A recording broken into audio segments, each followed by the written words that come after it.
कसं काय मंडळी आज हम एक ऐसे डायरेक्टर के बारे में बात कर रहे हैं जिसके साथ काम करने के लिए इंडस्ट्री के बड़ा सा बड़ा सुपरस्टार भी तरसता है। और इस डायरेक्टर के अंदर इतना पोटेंशियल है कि वो चाहे तो सड़क से उठाकर नहीं, पर किसी भी स्टार को सुपरस्टार बनाने का दम रखता है। जी हाँ गाइस, मैं बात कर रहा हूँ डायरेक्टर एस राजामौली, जो किसी भी स्टार को एक पैन इंडिया लेवल का स्टार बनाने का दम रखते हैं। पर गाइस आपको बता दो, चलो जो भी एक्टर इनके साथ काम करता है, भले वो पैन इंडिया लेवल का सुपरस्टार बन जाता है, पर उसके पीछे लग जाती है गंदी वाली पनौती। और यूं कहे तो डायरेक्टर एस राजामौली एक ऐसा पारस है जो किसी भी पत्थर को छू कर सोना बना सकते हैं, पर बाद में वही सोना मनुष्य बन के रह जाता है। जी हाँ गाइस, आज की इस वीडियो में हम इसी टॉपिक के ऊपर बात करेंगे कि curse of director S Rajamouli. तो चलिए इस वीडियो को शुरू करते, जानते हो कौन से ऐसे एक्टर जिन्हें डायरेक्टर एस राजामौली ने सुपरस्टार तो बनाया, पर बॉस वो बाद में इतनी गंदी उनकी किस्मत निकली कि वो बैक टू बैक फ्लॉप दे रहे हैं और अभी भी एक सक्सेसफुल फिल्म के लिए तरस रहे। तो चले जानते हैं कौन से है वो हीरोज। आज के इस वीडियो में हम यही जानने की कोशिश करेंगे कि बॉस कौन से है वो एक्टर जिनको डायरेक्टर एस राजामौली ने एक पैन इंडिया लेवल का सुपरस्टार तो बनाया, पर उसके बाद जो उनकी किस्मत के पीछे पनौती लगी, कई साल लगे उन्हें उस पनौती को दूर करने में। तो चलिए शुरू करते हैं इस वीडियो को। सबसे पहले बात करते हैं सबसे पहले और सबसे बड़े पैन इंडिया लेवल सुपरस्टार के साथ। जी हाँ, मैं बात कर रहा हूँ प्रभास अन्ना की बाहुबली प्रभास। जी हाँ गाइस, बाहुबली प्रभास ने एस राजामौली के साथ केवल बाहुबली सीरीज ही नहीं की, बल्कि इससे पहले एक फिल्म की थी सन 2004 में, जिसका नाम था छत्रपति। और इस फिल्म के बाद भी प्रभास अन्ना की बैक टू बैक 2-3 फ्लॉप फिल्में गई, और वहीं से शायद ये समझ में आ रहा था कि भाई आप एस राजामौली के साथ काम करोगे तो बाद में आपकी किस्मत तो खराब होनी है। पर प्रभास अन्ना ने उसके बाद लगभग 10 साल बाद वापस अपने आप को राजामौली सर को सौंप दिया, और एस राजामौली सर ने उनके 5 साल लिए, और उन 5 सालों के भीतर एस राजामौली सर ने उन्हें इतना बड़ा पैन इंडिया लेवल सुपरस्टार बना दिया कि जिस प्रभास को उनकी फिल्म बाहुबली के केवल 30 करोड़ की फीस मिली थी, आज वही प्रभास एक फिल्म के लिए 200 से 250 करोड़ की फीस चार्ज करते, और उनकी एक फिल्म का बजट 500 से 600 करोड़ रुपीस होता है। पर अनफॉर्चुनेटली प्रभास अन्ना के साथ वही हुआ जो छत्रपति के साथ हुआ था। प्रभास अन्ना की बाहुबली के बाद बैक टू बैक 3 फ्लॉप फिल्में गई। आप यूं कहे एक सिंगल हिट के लिए प्रभास अन्ना को बाहुबली 2 के बाद लगभग 7 साल का इंतजार करना पड़ा, और उसके बाद उनके खाते में आई एक सक्सेसफुल फिल्म सलार। बात करते हैं सक्सेसफुल डायरेक्टर की एक बहुत ही पसंदीदा एक्टर के बारे में।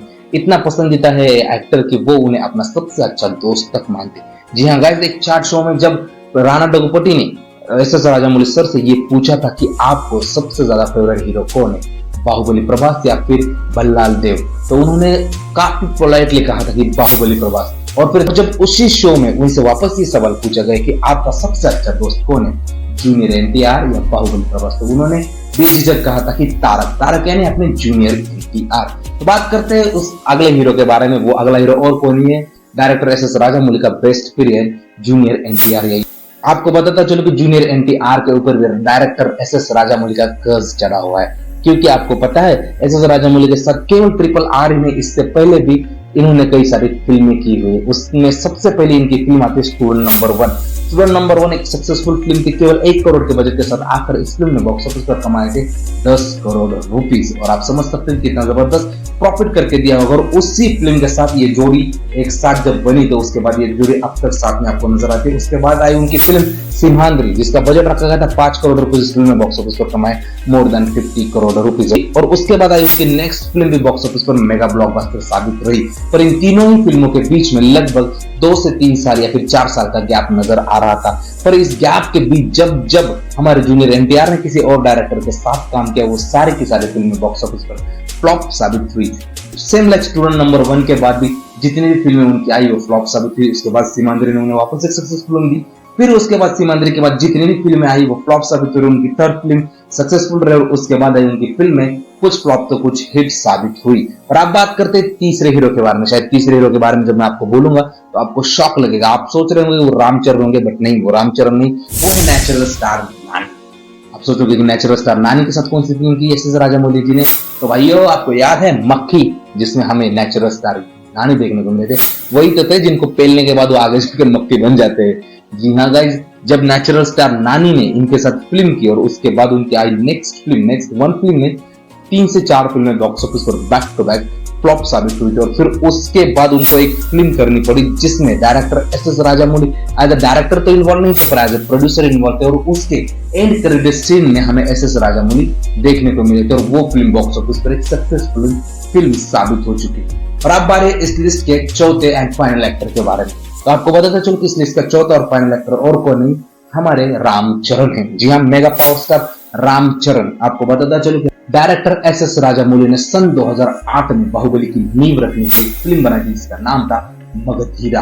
मगधीरा का बजट था उस समय 25 करोड़ रुपए और इसने बॉक्स ऑफिस पर कमाए थे 150 करोड़ रुपए। आप समझ सकते हैं कितनी जबरदस्त कलेक्शन किया होगा। और मगधीरा ऐसी फिल्म बनी थी 2008 में, वो नॉन स्टॉप 100 दिनों तक थिएटर में चली रही थी और आगे भी ये फिल्म 2 साल तक हमें थिएटर में देखने को मिली साउथ इंडस्ट्री में। बाद में इस फिल्म को जब हिंदी में डब करके गोल्डमाइन टेलीविजन चैनल के ऊपर डाला गया तो तभी से हिंदी में भी इतना जबरदस्त रिस्पॉन्स मिला, तो वही से मिली डायरेक्टर एस राजामौली को उनकी फिल्म बाहुबली को बिगिनिंग बनाने की प्रेरणा।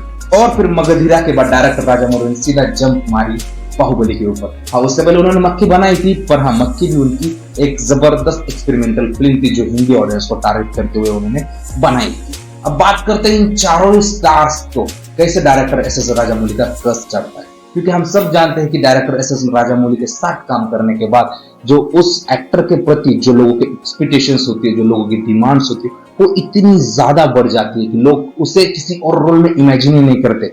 जस्ट लाइक प्रभास अन्ना के साथ देखे, प्रभास अन्ना को जब हमने बाहुबली में देखा था, उनका जो ऑरा था, उनका जो स्टारडम वो कैरी कर रहे थे, उसके बाद उनकी आई फिल्म साहो, उसमें इमेजिन नहीं कर पा रहे थे प्रभास अन्ना। वो बाहुबली वाला जो क्रेज था वो दिमाग से उतरा नहीं। बाद में राधेश्याम ने तो पूरा बकवास कर दिया। और फिर आदि पुरुष के बारे में मैं क्या ही बोलूं, जब इसका टीजर आया था, जब इसकी अनाउंसमेंट हुई थी, हो रहा था, लग रहा था कि शायद इसमें बाहुबली वाला मैजिक प्रभास अन्ना दिखाएंगे, क्योंकि उस तरह का कैरेक्टर उन्होंने बाहुबली में प्ले किया था, बट वो नहीं हो सका और वो फिल्म बॉक्स ऑफिस पर फ्लॉप साबित हुई। पर उसके बाद प्रभास अन्ना को लगभग 7 साल का इंतजार करना पड़ा और फिर जाकर उन्हें एक सक्सेसफुल फिल्म मिली। पर प्रभास अन्ना का जो स्टैंडर्ड, जो स्ट्रेंथ और जो उनका स्टारडम की हाइप एस राजामौली ने खड़ी करके रख दी थी, उसको कोई मैच नहीं कर पाया। और जूनियर एनटीआर के साथ भी वही हुआ, इवन नानी के साथ भी वही हुआ। और हम बात करेंगे अगर रामचरण की, तो रामचरण की मगधीरा के बाद आई बैक टू बैक 4 फिल्में बॉक्स ऑफिस पर फ्लॉप साबित हुई। यदि हम देखें रामचरण और जूनियर एनटीआर की लास्ट मेगा ब्लॉकबस्टर फिल्म थी RRR, जो कि डायरेक्टर एस राजामौली के साथ थी।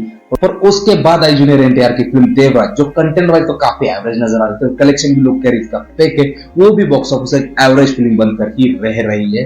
पर अभी बारी है हमारे upcoming star, mega superstar Ramcharan की। उनकी एक फिल्म आने वाली गेम चेंजर, पर उसके डायरेक्टर इंडियन 2 के डायरेक्टर एस शंकर। तो समझ सकते हैं हम कि क्या हाल होने वाला है उस फिल्म का। और अगर उस फिल्म को भी डायरेक्टर राजामौली का कर्ज लगता है तो बाय गॉड वो फिल्म भी बॉक्स ऑफिस पर फ्लॉप साबित हो जाएगी।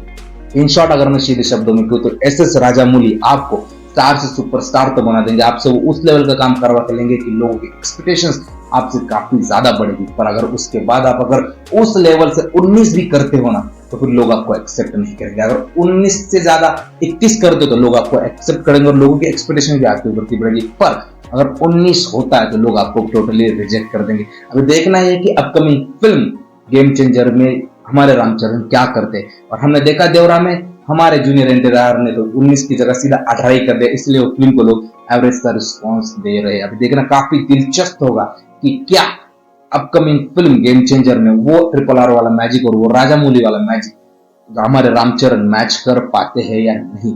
जो भी है वो हम फिल्म रिलीज होने के बाद देखेंगे। और अगला नंबर लगने वाला है साउथ के प्रिंस कहे जाने वाले महेश बाबू का, क्योंकि महेश बाबू भी डायरेक्टर एस राजामौली के साथ SSMB29 करने जा रहे हैं, जिसमें वो 1000 करोड़ के बजट के साथ आने वाले। और अपने पहली बार अपने लुक के साथ उन्होंने एक्सपेरिमेंट किया है। उनकी एक रिसेंट लाइव फोटो जो ये बता रही थी कि उनका ये लुक उनकी अपकमिंग फिल्म के लिए उन्होंने बॉडी ट्रांसफॉर्मेशन भी किया है। और एस राजामौली का कर्ज डेफिनेटली उनके ऊपर भी चढ़ेगा। आपको क्या लगता है कि वाकई में एस राजामौली एक ऐसे डायरेक्टर है जो एक्टर का जो स्टारडम का लेवल है, उसकी जो एक्टिंग का जो स्तर है वो ऊपर ले जाकर पहुंचाते हैं, और शायद उसी वजह से फिर दूसरा डायरेक्टर उनसे उस लेवल का काम नहीं कर पाता और इसीलिए वो फिल्म बॉक्स ऑफिस पर फ्लॉप हो जाती है। या फिर केवल डायरेक्टर एस राजामौली उन एक्टर के लिए मनुष्य साबित हो रहे। जो भी आपकी राय होगी नीचे कमेंट करके बताना। और हाँ गाइस, इस वीडियो को पर्सनली मत लेना, मैं पर्सनली राजामौली सर का बहुत बड़ा फैन हूं और उनकी तरह किसी भी एक्टर से और किसी भी फिल्म से उस लेवल की स्टोरी एंड उस लेवल का विजुअलाइजेशन निकालना किसी के बस की बात नहीं। और इसीलिए उसके बाद आई किसी भी एक्टर की फिल्म फ्लॉप हो जाती है। क्या है आपकी राय, वो मुझे नीचे कमेंट करके बताना। और आप भी मानते हैं कि डायरेक्टर एस राजामौली का कर्ज उनके साथ काम करने वाले हर एक स्टार के ऊपर गिरता है, तो वो भी मुझे नीचे कमेंट करके बताना। आज के लिए बस इतना ही, फिर मिलते हैं नेक्स्ट वीडियो में। तब तक के लिए ध्यान रखता हूँ खुद का, आप भी अपना ध्यान रखें and don't forget to subscribe my channel